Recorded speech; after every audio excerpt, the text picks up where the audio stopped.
Zabbuli ey'ataano mu omusanvu ya mukulu w'abayimbi ey'ekyalutasukesi. Zabbuli ya Dawudi. Mikutamu bwe yadduka Sawulo mu mpuku. Onsaasire ayi Katonda, onsaasire, kubanga emmeeme yange yayuna ggwe. Weewaawo mu kisiikirize ky'ebiwaawaatiro byo mwe neeyunanga, okutuusa ebibonoobono ebyo lwe biriggwaawo. Ndikoowoola Katonda ali waggulu ennyo, Katonda ankolera byonna. Alituma ng'ayima mu ggulu n'andokola, oyo ayagala okummira bw'anvuma, Katonda alituma okusaasira kwe n'amazima ge.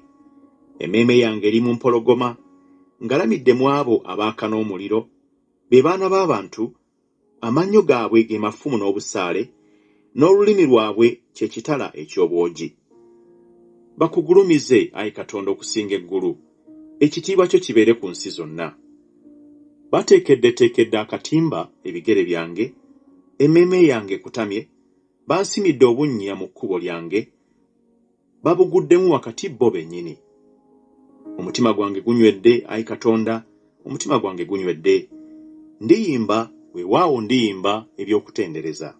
Zuukuka, gwe kitiibwa kyange. Zuukuka, entongooli n'ennanga.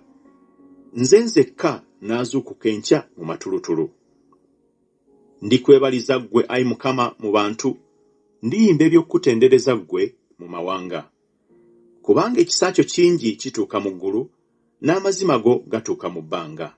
Bakugulumize, ayi Katonda, okusinga eggulu, ekitiibwa kyo kibeere ku nsi zonna.